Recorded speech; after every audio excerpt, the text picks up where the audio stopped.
Você que agora virá o Papo de Graça, vai ter Mateus até o capítulo 28. Se demorar 1 ano, 2 anos, 3 anos, é isso que você terá. Então, quem vier ao Papo de Graça vai ter Mateus em sequência. Eu comecei ontem e continuo hoje ainda no mesmo capítulo. Eu não sei quando é que eu vou deixar esse capítulo da genealogia, do verso 1 ao verso 17. Tem muito para falar ainda superficialmente.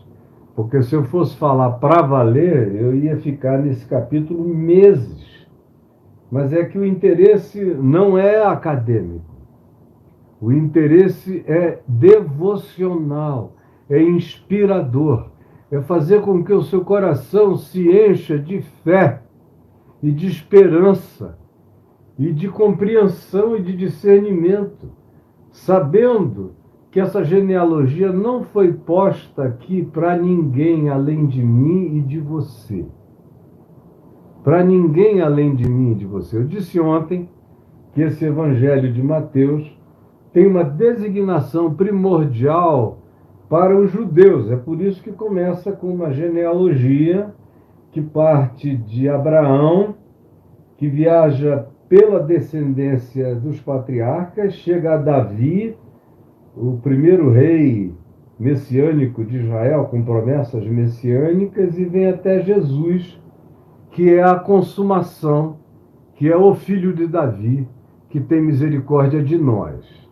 Então, um resumo do resumo. E ontem eu viajei por dentro das figuras super problemáticas dessa genealogia, e eu fiz uma viagem supersônica, só para dar aos que estão chegando conosco aqui agora uma compreensão simples de como essa genealogia carrega implicações de naturezas teológicas e de conclusões espirituais que, por si só, já derrubaria uma multidão de dogmas mentirosos que puseram na mente e no coração de vocês.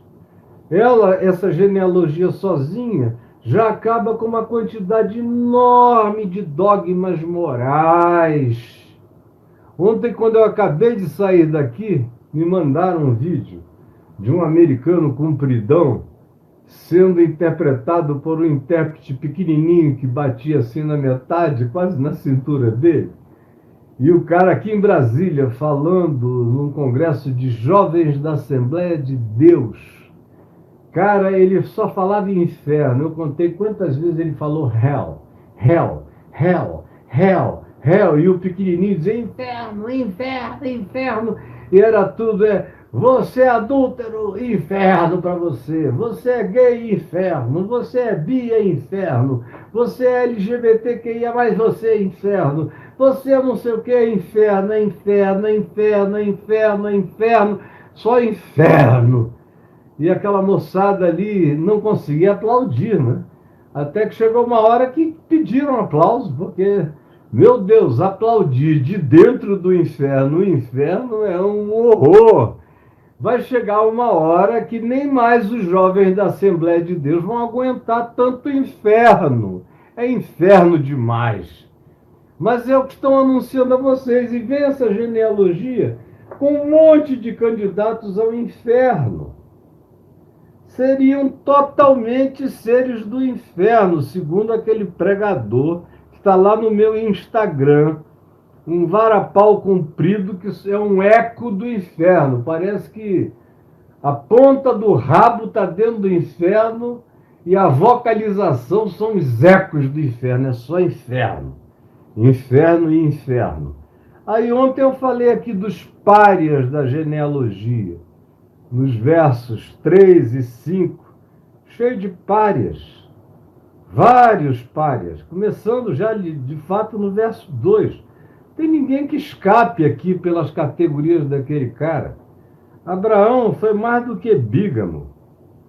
Isaac foi o único monógamo. Jacó teve mulheres e um monte de concubinas. Judá, eu contei especificamente as histórias e as tragédias dele e de todos os filhos de Jacó, que O único que escapava ali era José, e no vácuo dele, Benjamim, que era um bom garoto. José, sim, foi um cara maravilhoso. Mas e aí? O filho do sogro com a nora, Judá com Tamar, e a quantidade enorme de outras coisas, a prostituta Raabe, Ruth, que foi e levantou o saião do sogro, o daquele que viria a ser o seu marido, desculpa, de um parente de Noemi, o Boaz, e dizendo claramente que ela estava ali para procriar. E não deu outra. Boaz mandou a ver no meio da noite. Ela ficou grávida e deu à luz a Obed, de quem nasceu o pai de Davi, Jessé. Davi também, um homem de Deus, segundo o coração de Deus, mas não passava num critério moral de nenhum de nós. Salomão, então, estava no inferno até o dia de hoje, não adiantava arrependimento na velhice. Roboão, filho do inferno, embora Deus tenha prometido a Davi que os filhos dele, por mais que fizessem coisas erradas, o Senhor usaria de graça sempre, iluminando a mente da descendência e dos filhos de Davi, para que eles não se perdessem na calamidade. Mas a experiência calamitosa, o Salmo promete isso a Davi, mas a experiência calamitosa está nessa genealogia aqui para todo lado, com algumas exceções.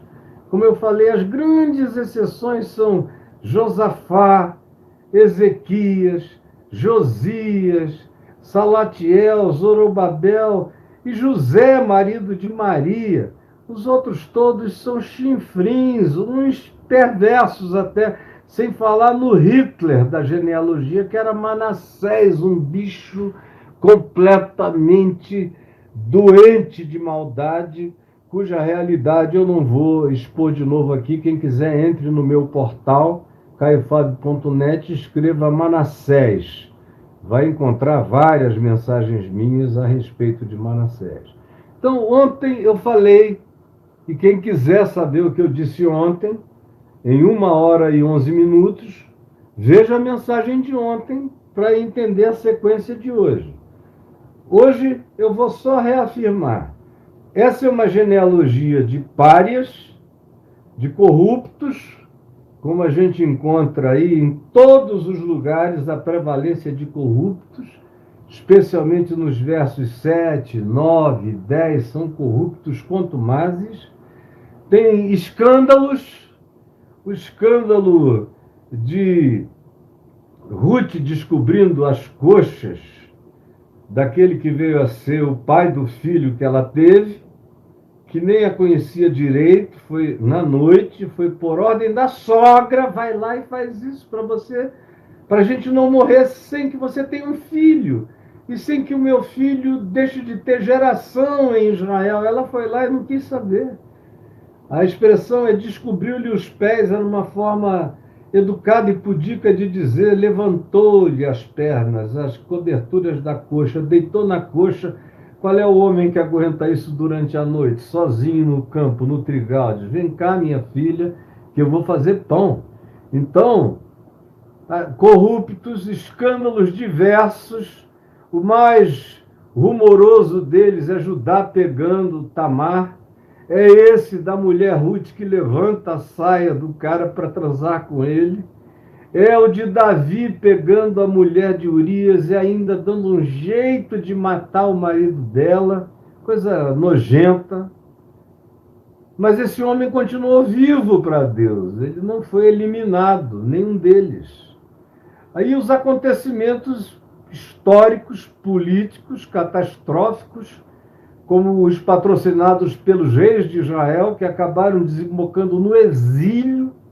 Foi um exílio horroroso em Babilônia, com a morte de milhares de jovens, mulheres, crianças, por causa do pecado contínuo de um povo que ouvia as palavras de Deus, mas não as punha em prática, não tinha fé, não obedecia.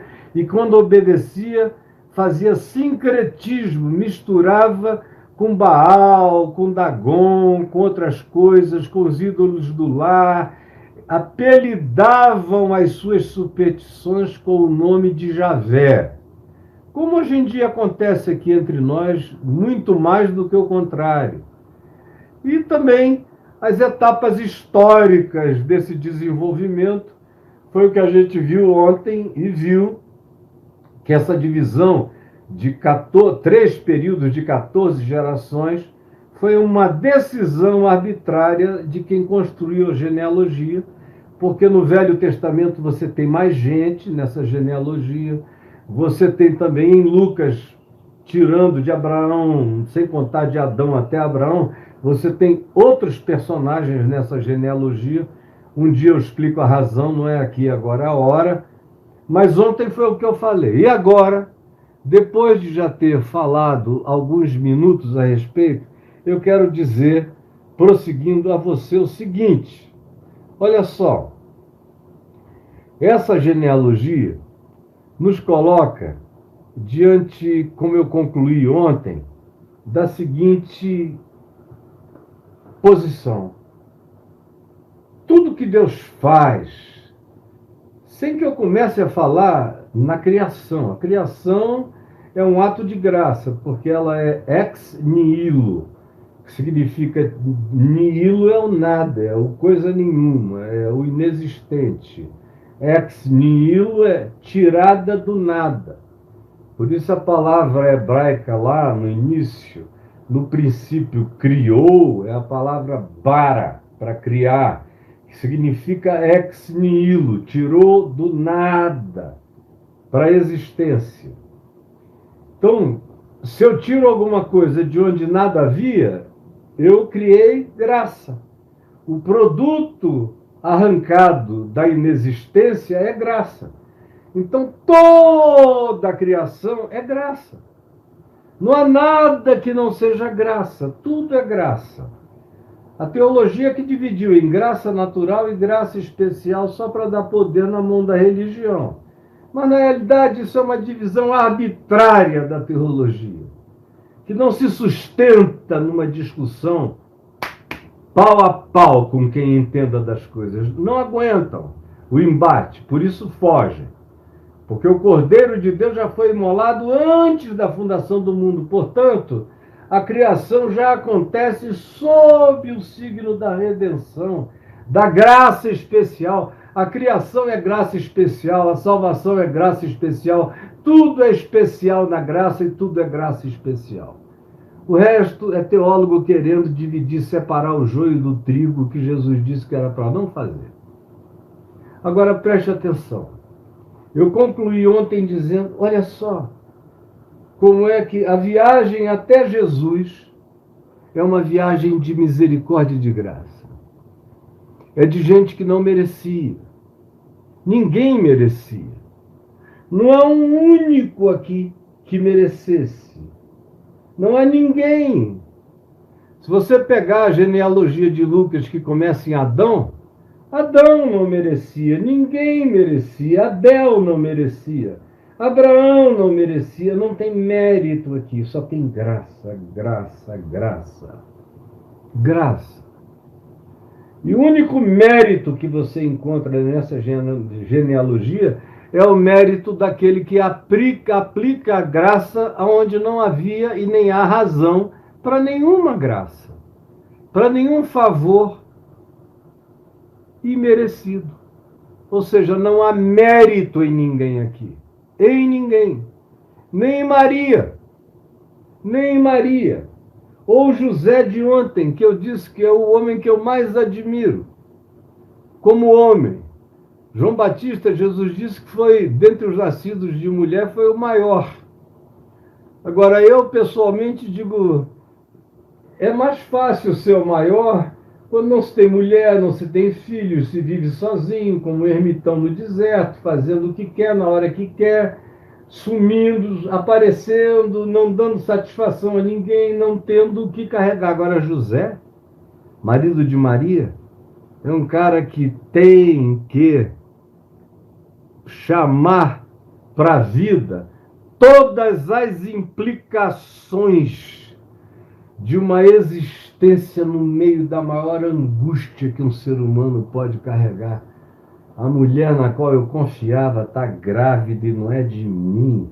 Ainda vem com uma história de que ficou grávida de Deus, pelo amor de Deus, mas eu amo essa mulher. E ela é uma menina de 14 anos. Eu não vou deixar ninguém fazer mal a ela. Ele a cobre. Até que ele aceita o testemunho de Deus pelo anjo Gabriel no inconsciente dele. Não foi Gabriel aparecendo com uma espada, José, toca em mim, vê, é real, eu estou dizendo, fui eu quem falei a Maria, é de Deus, aceita. Não, foi um sonho. Um sonho. Você acordaria de um sonho nessas circunstâncias? Com a sua mulher virgem, grávida, te dizendo que ficou grávida de Deus e que um anjo, lindão, bonitão, cheio de luz, apareceu à noite e disse: a sombra do Altíssimo vai te cobrir, você vai ficar grávida de Deus. Você ia crer nessa? Me responda com sinceridade. Você crê hoje porque Jesus nasceu, viveu, morreu e ressuscitou. Então, você faz engenharia reversa. Da ressurreição para trás, aquele que ressuscitou dentre os mortos ter nascido de uma grávida parece ser natural e óbvio. Mas você pegar do nada e do nascimento virginal para frente, tem que ter muita, toda a fé. E para um homem daqueles dias do primeiro século, onde adultério era punido com apedrejamento, e a vergonha do homem traído seria horrorosa. E por mais que ele tomasse outra mulher e que aquela que o traísse fosse apedrejada, isso não recuperava a dignidade do indivíduo numa vila de 1.000 pessoas. No máximo, Nazaré era muito pequenininha, todo mundo pedia coisa na casa do outro, todo mundo se conhecia. Mas esse homem, José, recebe um sonho. Um sonho. Olha, eu já casei com a Adriana, eu velho e ela velha, né? Vai fazer 25 anos. Daqui a mais nem tanto tempo a gente vai fazer bodas de prata. Mas quando eu a conheci, ela era uma linda mulher de 43 anos, que parecia que tinha 30. Linda, gostosa, rostinho maravilhoso, aonde a gente ia, todo mundo dizia: que mulher é essa? Como é que ela conseguiu ficar tantos anos sem ninguém, fugindo dos homens? Eu dizia, ela sabia quem ela estava esperando. E eu cheguei, do ponto de vista etário, ainda jovem, mas idosíssimo de vida, já tinha vivido pelo menos umas 4 vidas intensas. Cansado, já tinha experimentado tudo de ruim e de glorioso na existência, tanto local no Brasil como no mundo inteiro. Teve um tempo que eu olhava e dizia: a única coisa que me distancia do presidente dos Estados Unidos é um telefonema. E eu tinha pelo menos uns 8 ou 10 amigos que eram amigos dele e muito amigos meus. Só era ligar para um deles e dizer: eu preciso falar com qualquer um. Do Reagan para frente, eu tinha acesso a qualquer um. E em qualquer lugar da terra, qualquer primeiro-ministro inglês, qualquer lugar. Em Israel, se eu chegasse lá, dos anos 80 para frente, eu podia, a hora que eu quisesse dizer: eu quero encontrar o primeiro-ministro, era a coisa mais simples do mundo. Eu tive de tudo, tanto de abundância quanto de escassez. Por isso é que eu te digo que eu tudo posso naquele que me fortalece, até esse dia. Agora, se a Adriana, que eu tinha acabado de conhecer com 43 anos, aparecesse grávida no mês seguinte, meu não seria. Eu tinha me vasectomizado com 32 anos de idade, eu não queria mais ter filhos. Eu já tinha gerado 5, e tinha criado 4 até ali. Estava bom. Para mim dava. Aí o anjo Gabriel podia aparecer em sonho para mim. Mas ele ia ter que aparecer recorrentemente para um coração machista estrutural que foi criado com a cultura do século XIX em Manaus, que foi educado na cultura de uma família que, mesmo tendo tido todos os desenvolvimentos intelectuais, carregava um machismo estrutural em todos os homens e até nas mulheres. Que tive boa parte desse machismo desconstruído nos anos 70, 80, mas por mais que a gente pensasse que estava ficando livre do machismo, eu só fui descobrir nos anos 2000 que eu era mais machista do que eu pensava. E só fui descobrir a intrinsidade, a profundidade das raízes do meu machismo quando eu comecei a aprender com os meus netos e netas e com as minhas filhas solteiras, a profundidade enraizada do machismo em mim. Eu, por exemplo, tenho passado os últimos 4 anos arrancando raízes de machismo de dentro de mim. Quero que fique só um homem inteiro, segundo Jesus, dentro de mim, sem o traço dessa animalidade adoecida, desse poder de troglodita, de homem das cavernas, sem esses direitos adquiridos e perversos. Quem sabe um dia eu fico mais parecido com José, o marido de Maria. Quem sabe um dia eu fico mais sensível para as mensagens celestiais do anjo Gabriel num sonho. Eu estou fazendo uma confissão de impotência e de grandeza acerca daquele homem. Olha o desenvolvimento espiritual dessa pessoa. Quem é o pastor que você conhece com essa grandeza? Quem são as pessoas que você conhece? Eu, particularmente, quando conheço algum homem assim, é porque ele é atrofiado mentalmente, ele tem dificuldades cognitivas, a mulher está traindo e ele diz que é tudo dele, porque ele não quer admitir, ele entrou num processo de auto-engano. Mas não um sujeito maltratado, lutando contra a própria consciência e dizendo: eu não posso deixar essa menina ser apedrejada, mas o filho não é meu. O que eu vou fazer? Me ajuda, ó Deus. E aí vem um sonho dizendo: não temas, não temas, não temas. Não é teu, mas é para ti. Não é teu, mas é para ti. É confiado a ti. É de Deus, para tu criares. É Deus confiando o filho dele a essa educação de um homem que tem a grandeza que nenhum dos teus pais tiveram nessa genealogia inteira. Não tem ninguém nessa genealogia, nem de longe sequer maior do que José, o marido de Maria, o pai terreno de Jesus. Ninguém com essa grandeza.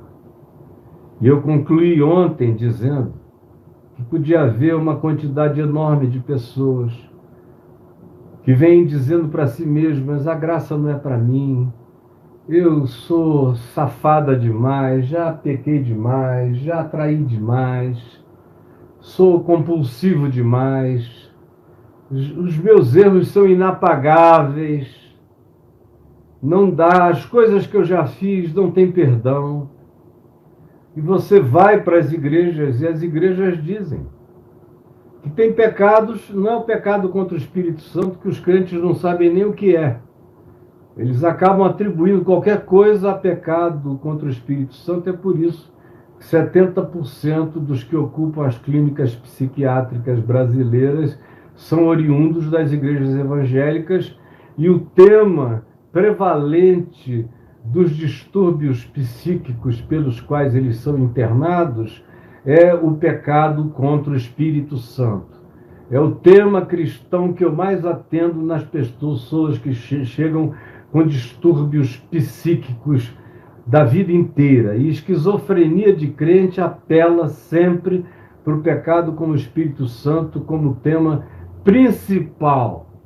Então, as pessoas são educadas ao não perdão, ou a viverem a vida inteira listados numa genealogia dos quem sabe, porque dessa herança do meu pai, da minha mãe, da minha avó, dos que me antecederam, só saiu coisa ruim. Não pode sair coisa boa.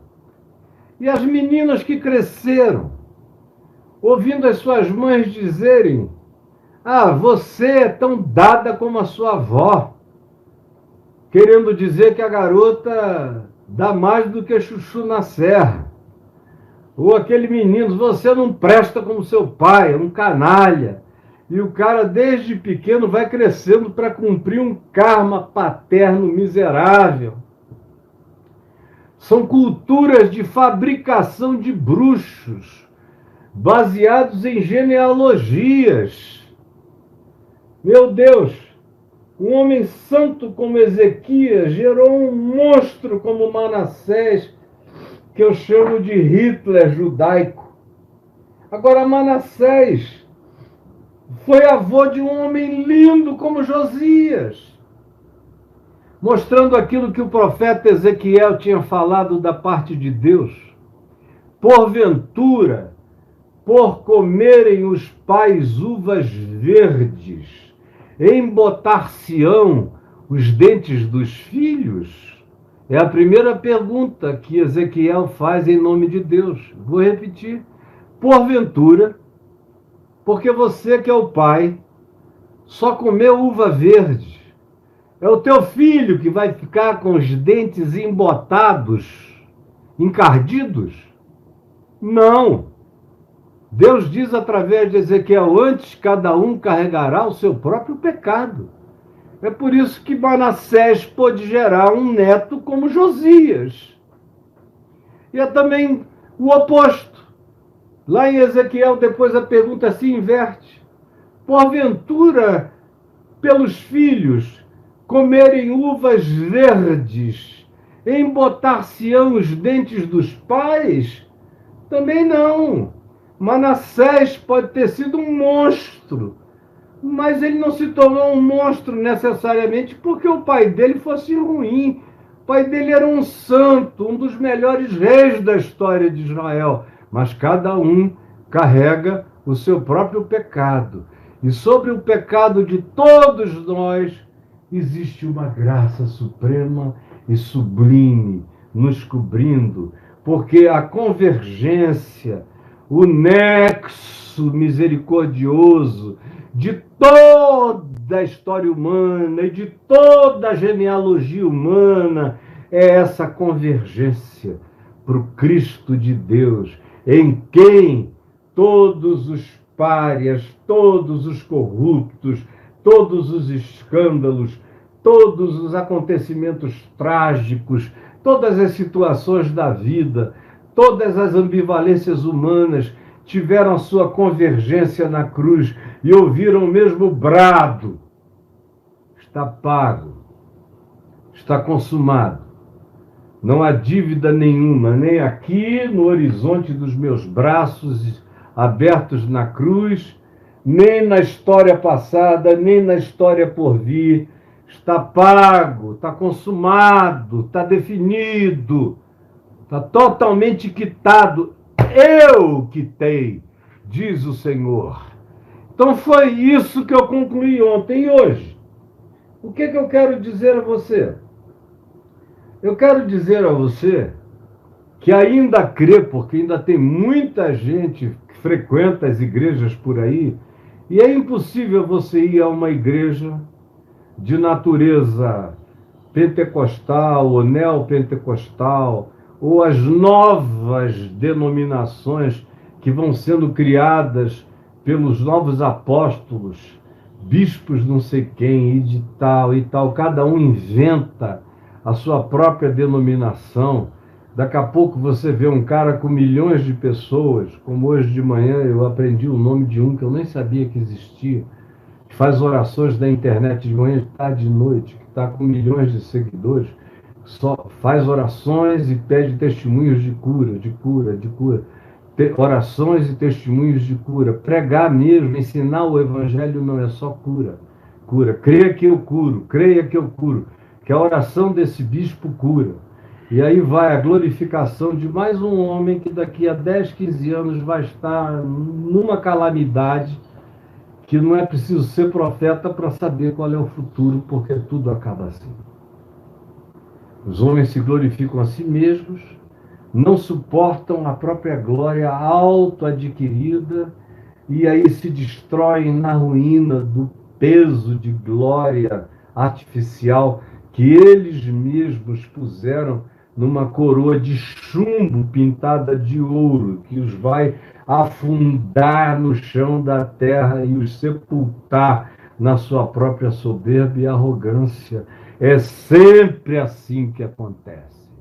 Então, se você vai a um desses lugares, inevitavelmente você vai ter que lidar com o tema da maldição hereditária. A maldição hereditária nunca esteve completamente afastada do nosso meio, porque, conquanto a lei de Moisés, preste atenção,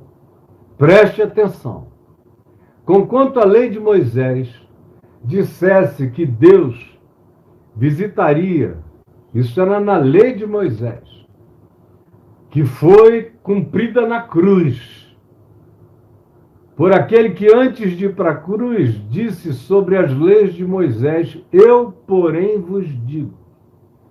E mudou o critério e a referência por uma subjetividade muito mais profunda, para calar toda a boca e fazer todo mundo andar em quebrantamento, sem poder dizer eu não sou assim, porque todos pecaram e todos carecem da glória de Deus. Porém, na lei de Moisés, o Senhor disse: eis que eu visitarei a iniquidade dos pais nos filhos até a segunda e a terceira geração.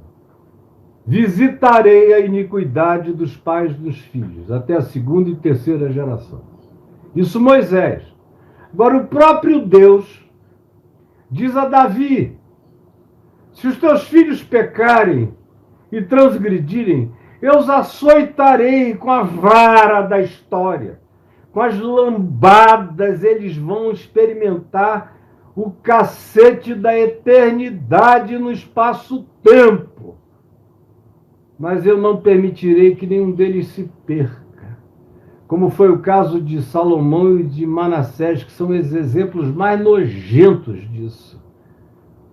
Mas quando você lê o livro de Eclesiastes, é o Salomão velho, dizendo tudo que eu vivi é idiotice, é vaidade, é um arrependimento existencial profundo. E Manassés, o Senhor mesmo disse: olha como Manassés está arrebentado, como ele foi ao inferno e está gritando misericórdia de lá.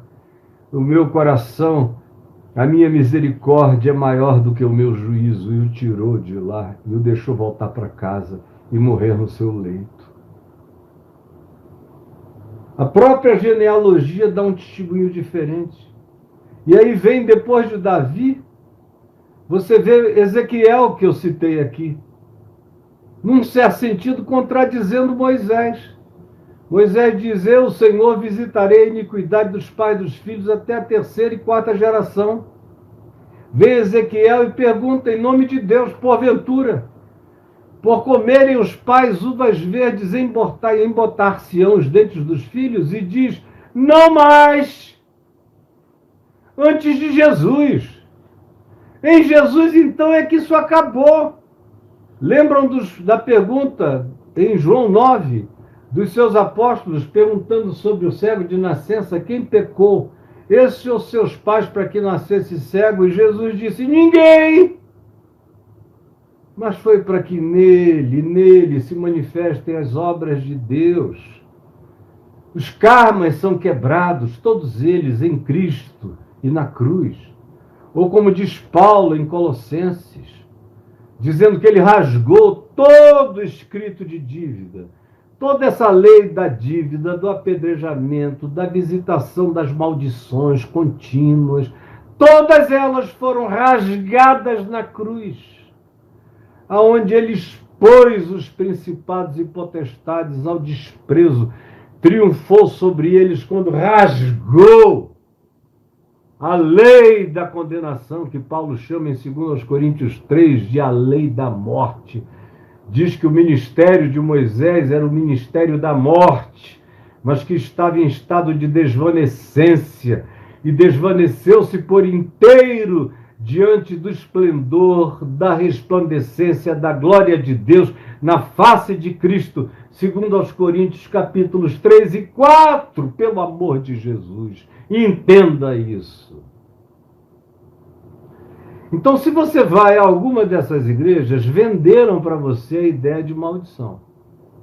E você continua pagando a conta, arriando os despachos evangélicos para ver se quebra a maldição. Você foi criado em culturas de despachos de outra natureza. Despachos afro-ameríndios, despachos afro, despachos animistas, despachos e oferendas, para aplacar os espíritos, aplacar o azar, aplacar os deuses, aplacar a herança maldita dos seus familiares. Você arriava despachos. Aí alguém te chamou para ir numa igreja, porque o Deus da igreja dos evangélicos é mais forte. Ele chama todos os outros espíritos para uma queda de braço e ele ganha assim, já, não aguenta nem a minha canhota, pode botar aí, vá. Então, você foi convidado para o novo campeão do UFC espiritual, Jesus Cristo, que é até um nome composto, não é nem Jesus ou Cristo, é Jesus Cristo. É um apelido do maior super-herói, da Marvel dos cristãos. É o que está acima de tudo, a quem o super-homem curva a cabeça. É aquele que não sofre de nenhuma fraqueza de criptonita. É o Jesus Cristo. Ou o Jesus Nazareno, que é um outro nome de poder que se dá a Jesus. Quando na realidade ele só tem poder porque ele é o Cristo. Se ele fosse só Jesus, havia milhares de Jesus dos dias de Jesus. Jesus não era o único, não. Jesus era um nome comum, como Judas, Simão, Manassés, José, vários nomes. Jesus também. Ele só se tornou o Jesus porque ele era o Cristo. E ele é o Cristo porque nele todas as coisas são refeitas. A lei de Moisés viaja por ele, e o que ele não diz que fica, vai. E tudo quanto na lei de Moisés era maldição imperdoável, Paulo diz, escrevendo aos Gálatas, preste atenção. Paulo diz, escrevendo aos Gálatas, que aquele que não teve pecado, que é o Cristo Jesus, Deus o fez pecado por nós. Porque ele foi levantado no madeiro, como está escrito na lei de Moisés, maldito é aquele que é pregado e levantado no madeiro. É maldito. Ele foi feito maldição por todos os malditos. Não só da genealogia dele, mas da genealogia humana. Foi feito maldito por todos os malditos. Pega aquela lista de Moisés, pegue todinha e fixe na cruz. Fixe na cruz. Fixe na cruz. Rasgue e fixe na cruz. Foi o que Paulo fez. Se olha, ele rasgou e pregou na cruz. E os principados e potestades da acusação silenciaram.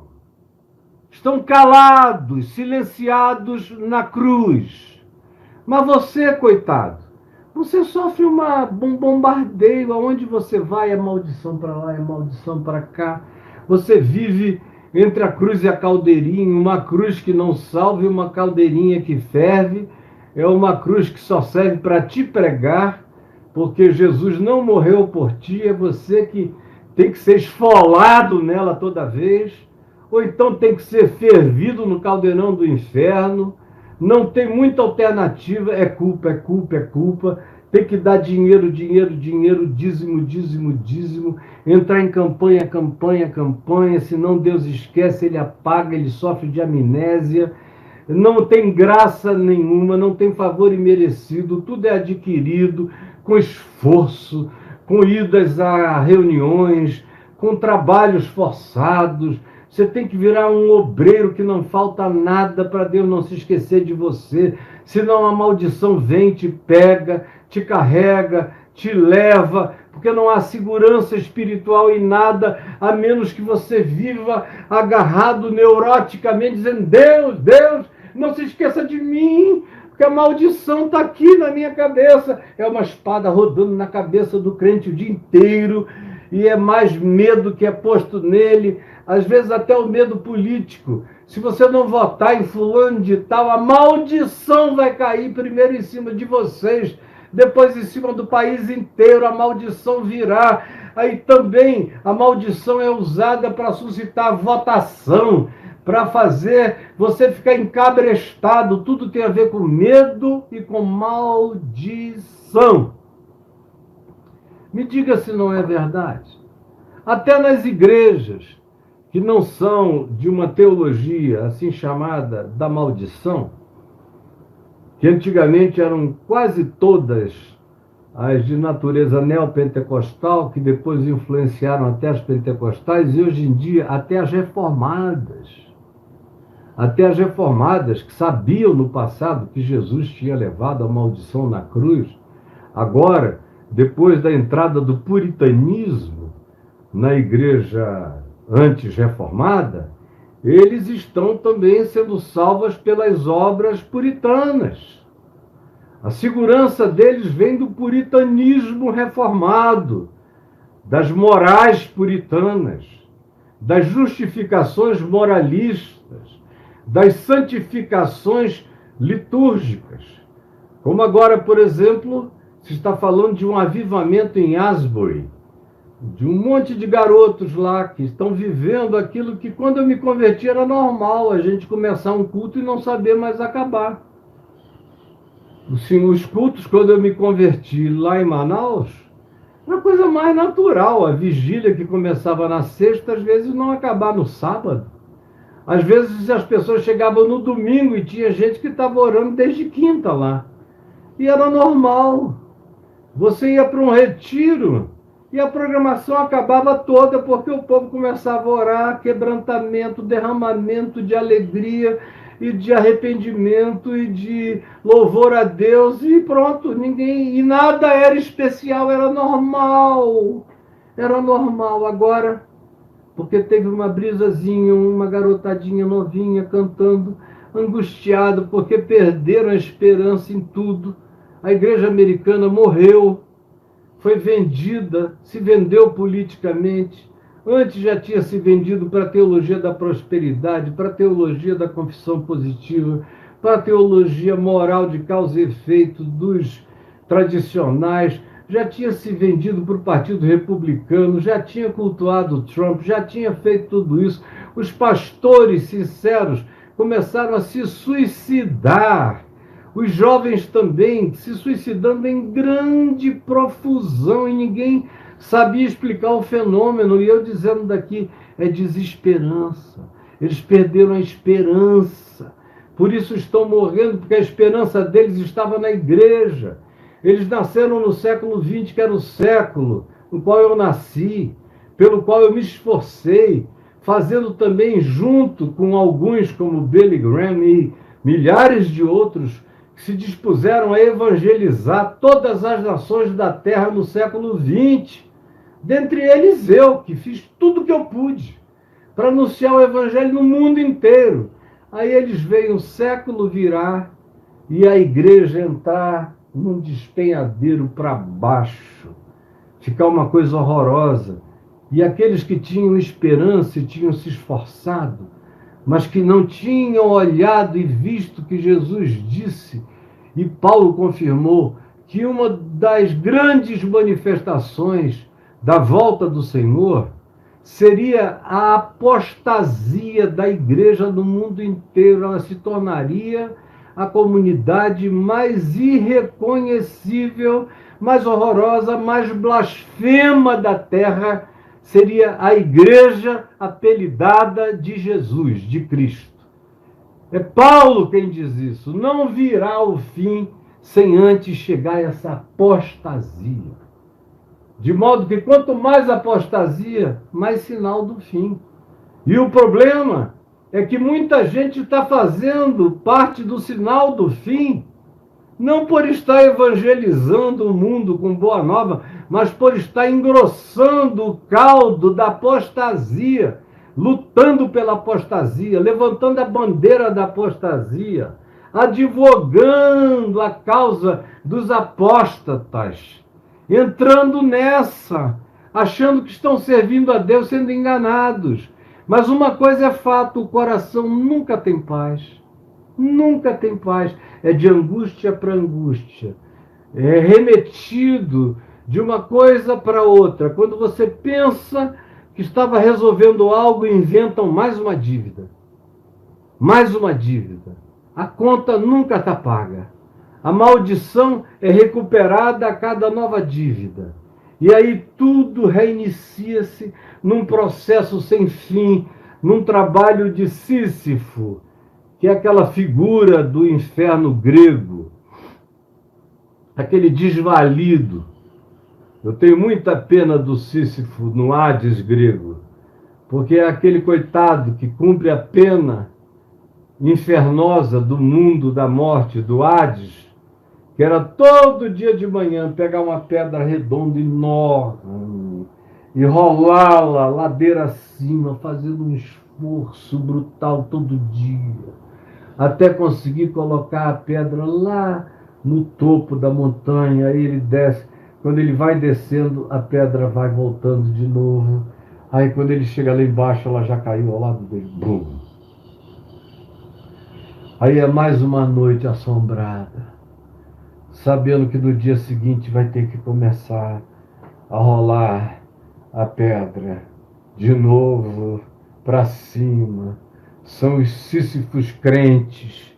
Quase todo crente que eu conheço vive existência de Sísifos, rolando uma pedra que não para nunca, todo dia, e o medo da maldição. O que pode acontecer? Deus pode se voltar contra mim. Cara, o diabo faz menos mal do que o Deus dos crentes. O Deus dos crentes é de um capricho infernoso, horroroso, tenebroso, apavorante. Eu não sei como vocês conseguem dizer que o amam. Não devem amá-lo, porque um Deus assim é apavorante. Vocês devem morrer de medo de Deus, não de amor por Deus. Deve ser pavor de Deus, que faz vocês andarem nesse caminho de treva, de angústia, de ter que recitar o Salmo 23 todo dia para não perder o poder, recitar o Salmo 91 não sei quantas vezes para não perder o poder. Tem que fazer uma espécie de figa para Deus. Aí é com os símbolos que você queira para dizer: estou contigo, Senhor. Aqui, seja lá o que seja que inventem para você fazer, ou uma saudação que você tem que dizer para provar para todo mundo que você é de Deus, porque Deus não conhece teu coração. A menos que você fique repetindo confissões. É uma loucura. Aí vem essa genealogia de Jesus, viaja por dentro desse pessoal todo e diz que o pecado de toda essa gente não impediu o Cristo de Deus de nascer no lodo, no Pantanal da humanidade. E olha, talvez poucas genealogias humanas sejam tão horrorosas quanto essa aqui. Talvez se a gente pegar uma genealogia de reis incas ou maias, ou até mesmo celtas ou druidas, ou de reis mesopotâmicos, assírios, e se você pegar a genealogia de pessoas importantes da Mesopotâmia antiga, como Hammurabi, e for ver a genealogia dele, eventualmente é muito melhor do que essa genealogia de Jesus. Essa aqui é um horror. A genealogia dos presidentes americanos é melhor do que essa aqui, muitas vezes. Teve gente menos danosa do que esses que estão aqui. Horrível. Mas é desse lodo que eclode esse lírio eterno, que eclode a rosa de Saron, que eclode o sol nascente de amanhã. É daí que brota o maravilhoso conselheiro, Deus forte, Pai da eternidade, o príncipe da paz vem daí, dessa coisa maravilhosa, linda, sublime. Ah, que doçura! E aí, mais do que nunca, eu te digo, toda maldição está quebrada na cruz. Se a maldição não estivesse quebrada em Jesus, Jesus não poderia ter nascido dessa genealogia aqui. Teria que ser de genealogia nenhuma, porque todos pecaram e nenhuma genealogia produziria Jesus, nascido de mulher, nascido sob a lei, para carregar sobre si a maldição da lei e nos tornar livres de toda culpa e de todo pecado, pois agora já não há mais nenhuma condenação para os que estão em Cristo Jesus, porque o espírito do pecado, da morte, foi vencido pelo espírito da vida, pelo espírito da graça, pelo espírito de Cristo, pelo espírito da vitória, da ressurreição. E acabou. Está consumado. Então preste atenção, eu já falei mais de uma hora. Eu vou parar aqui. A maldição acabou. Jesus a levou na cruz. Se você voltar a esse assunto é porque você é um incrédulo de verdade. Você não se apropria jamais do que Jesus realizou. Nunca esteve consumado para você porque você não deixa, ou porque você frequenta os lugares aonde a cruz não vale, nem é pregada. Onde o que vale é a oração poderosa do bispo, do apóstolo, do nosso profeta. É a oração do sacrifício das 6 da tarde. É a oração, ou é a novena, ou é o arreio que você faz de algum despacho de crente ou de qualquer outra coisa. Mas não foi feito de uma vez para sempre, como diz o Novo Testamento. Diz que em Jesus, quando a gente crê, essa cruz não se levanta nunca mais, foi uma vez para sempre. Eu criei e está consumado. Nunca mais ela vai precisar se repetir para mim. Eu não terei nunca mais dúvida alguma. Ele levou, ele fez, a palavra dele é fiel. Ele na cruz justificou a Manassés. Justificou a Davi, morreu por Davi. Morreu por Judá, morreu por todos esses reis perversos de Israel, morreu por Batseba, no seu tesão por Davi, Davi no seu tesão por ela, morreu por todos esses. Não há nenhuma criatura, Homo sapiens, ou neandertais, ou de qualquer outra natureza que tenha tido o mínimo de consciência pessoal pela qual Jesus não tenha morrido e levado a culpa de alguma natureza consciente sobre ele. Não apenas a culpa humana, mas também aquilo que mexeu com principados e potestades do bem e do mal em todas as dimensões cósmicas e multicósmicas. A cruz é o evento de vórtice mais absoluto que os universos já conheceram. É dali que tudo procede na criação, da imolação do Cordeiro antes da fundação do mundo. É ali que tudo se conclui. Na morte do Cordeiro, na história, como testemunho definitivo que está feito e acabado e consumado. Todas as genealogias terminam na cruz. Todas as genealogias terminam na cruz. Guarde isso. Amanhã eu volto com você, ajudando você a entender algumas implicações disso, bem práticas para você. Ainda que, em Mateus, no capítulo 1, do verso 1 ao verso 17, tentando ser o mais simples possível, para ver se você guarda isso no coração. Jesus, que essa palavra falada em teu nome tenha entrado, tenha conseguido guarida, acolhimento em fé no coração daqueles que já estão condicionados a não crer, a duvidar do que Jesus fez, porque eles creem no que os homens ensinam, no que esses pastores da dependência, dos construtores de grilhão, de correntes, para aprisionar pessoas a eles próprios, para fazerem delas escravas do medo e da manutenção nababesca de suas vidas, condenadas na mentira e no pecado, e no horror que eles terão que enfrentar se continuarem assim, sem se arrependerem das suas obras perversas, praticadas em teu nome como mentira contra o próximo, como engano. Tem compaixão, Senhor.